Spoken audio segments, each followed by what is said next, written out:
Welcome back to Questing Beast. I'm Ben. Today we're going to take a look at something a little different than usual. We are looking at Dungeon Crawler Carl. This is not a role-playing game adventure, which is what I usually review around here. It is actually a novel that has seen a lot of success recently. I've been hearing about it from tons of different people. I finally decided to give it a try myself, and I really enjoyed it. I blasted through this novel. It's like 450 pages, but I did it in like 2 days. And I really wanted to talk about it because there's interesting connections that it has to the role-playing game genre and especially old school role-playing games. Now, the basic premise of this novel is that you have this guy named Carl, and he has been trapped inside a gigantic mega dungeon. And he's a guy from our world, he has our knowledge and our background information about role-playing games. He knows that he's in a dungeon. He knows he has to survive as long as possible and get as deep as possible. But unlike a typical D&D scenario, it's more like a video game in the sense that he is aware of his stats, he's aware of his level, his inventory, and all of these rules of the game are part of his experience. And he has to manipulate those in order to survive. Now, Dungeon Crawler Carl is not the first book to have this concept, not by a long shot. I first heard about it more in the manga and anime genres, especially in the isekai genre, where characters get transported into role-playing games. But in the West, it's often known as Dungeon Lit, where it's a D&D-like book, but where the rules of the game are part of the story structure as well. This book is really the first one to make a big breakout success, where it's being talked about all over the place. There's like 8 books in the series. They're all super successful. Getting into the premise a little bit more, what's basically going on here is that the whole world has been destroyed by aliens. Every structure on Earth has been instantaneously destroyed and everyone in them. Anyone who happens to be outside of a structure, like Carl here, gets to live. They can try and survive on the surface if they want, or they can try and go into the 18-level mega dungeon these aliens have instantaneously created using all of the raw materials that they have taken from Earth's buildings. Carl is forced to go in because it is freezing cold where he is and he's going to die otherwise. Now, if you manage to survive long enough and get all the way to the bottom of this 18-level mega dungeon, the aliens will relinquish their rights to Earth and you can have the Earth back again and save the world. But of course, no one has ever done that before because yes, the aliens have done this many times in the past. This is kind of their deal. And the aliens aren't doing it for their own sense of perverse pleasure. They're doing it for profit and for entertainment because your exploits in the dungeon are being broadcast live to trillions of people all over the galaxy as part of a crazy reality TV show that's been going on for who knows how long. Now, this book really takes place on the first 2 levels of the mega dungeon, the training levels, really. Carl is figuring out how this whole situation works. How do you get experience points? How do you make friends and allies? Because you're going to need that if you're going to get very far. And what are all the rules of this weird game he's been put into? He's also been joined in the dungeon by his cat, which he took in with him. And thanks to drinking a potion, the cat has become very intelligent, so it can now talk to him and has gained enough intelligence points that it is in fact quite a powerful spellcaster. Now you might be asking yourself, what kind of plot can you really wring out of this? A guy wandering around in a dungeon, killing monsters and just trying to survive.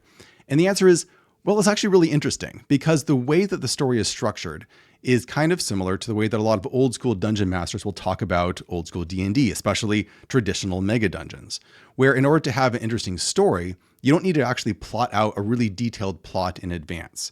Instead, if you give some players or some characters a goal, something that they want to get, you would give them levels that they're trying to gain by getting XP. You throw a lot of obstacles in their way, and then the players will create a story by just their weird exploits and their shenanigans. And that's basically how this book works. It's not going to win any writing awards anytime soon. It's pretty workmanlike in that sense, but I found it quite compelling reading where I was just going chapter after chapter, probably way too late at night because I wanted to see what happened next.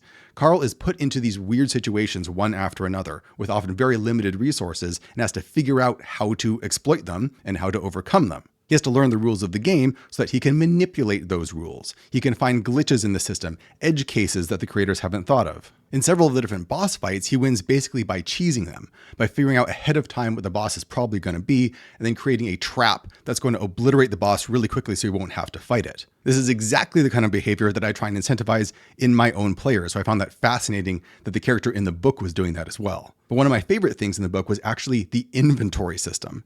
So in this world, Carl has an infinitely large hammer space where he can put whatever he wants, as much stuff as he wants. So Carl figures this out real quick and begins just loading up everything that isn't nailed down into his inventory. This allows him to seriously MacGyver his way out of situations. I found this to be super entertaining because, for better or for worse, this is basically how I play Dungeons & Dragons. I turn into MacGyver really quick. I love using items and inventory stuff to put together solutions that the Game Master has not seen coming. There's also a lot of faction play and political stuff going on in this book as well behind the scenes. There's many different groups of monsters in the dungeon that Carl can figure out ways to ally himself with or turn one of them against another one, which can be very effective.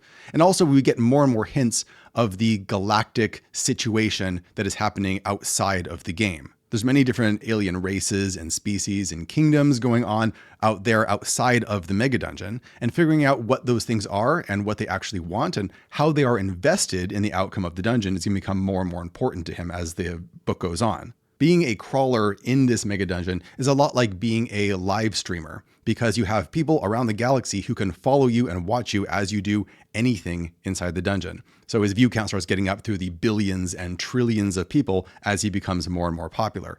And this begins making him focus on doing certain things that he might not do otherwise because they're more entertaining. I thought that was really fun because it reminds me of the way that a lot of live streamers can feel that pressure too, right? I might like to live stream playing D&D this way, but I discovered that everyone in the audience likes it when I do this. So maybe I'm going to do that more to get more of an audience. Overall, I thoroughly enjoyed this book. I loved the fast pace of it. I loved the shenanigans. I loved the sense of humor that went into it. And I'm really curious to see what happens as we get deeper and deeper into this dungeon. But while I was reading this, it really got me thinking about Dungeons and Dragons books in general, because that's something that has become less and less of a thing over time. Right? Back in the 80s, when you had Dragonlance and so forth, I remember reading in some books about the history of D&D that these novels often made more money than selling all of the players' handbooks combined. TSR eventually kind of got out of publishing those books through some critical missteps, mostly mistreating their writers. And today, companies like Hasbro and WotC don't really do novels anymore at all. Seeing the success of books like Dungeon Crawler Carl has really gotten me thinking that maybe that is a huge mistake on their part. I've also seen more and more books out there that use D&D as just like a trope that everyone's familiar with that you build a book around. Like, for example, two characters that join a live streaming D&D campaign, and then it becomes a will they, won't they situation. The reality, I think, is that lots of people know about D&D. They're more or less familiar with it from Stranger Things and from live streaming and stuff like that, but not that many people play it. It's very involved to get into. You have to find your own group. So people like the idea of playing D&D, and they want books that accentuate that. They want the feeling of playing D&D or experiencing it secondhand without having to go through all the work of setting up a campaign and actually running it, which is, somewhat understandable. I'm betting that there is a vast untapped market out there for RPG adjacent novels that takes the minimal knowledge and exposure people have to role-playing games and then builds off of that to create something different. It's also fascinating to see authors developing plot points out of mechanics or tropes from D&D. Like, for example, metagaming was something that Carl uses a lot because he's familiar with role-playing games generally. Or even the process of min-maxing your character. Where do you want to put these points? Is that going to make things more dangerous for you in the long run so you can survive more now? What do the people watching you want? I would never have thought that min-maxing could be a plot device, but here we go, it's in the book. In any case, I strongly recommend Dungeon Crawler Carl. As usual, I'll put a link down in the description below where you can check it out for yourself over on Amazon, or you can get it from the library like I did. Let me know down in the comments if you want to see more novel reviews like this one. Remember to like and subscribe, and you can support me over on Patreon and subscribe to my free newsletter if you want to have information about the role-playing game world sent straight to your inbox every month. Thanks for watching, everybody. I'll see you next time.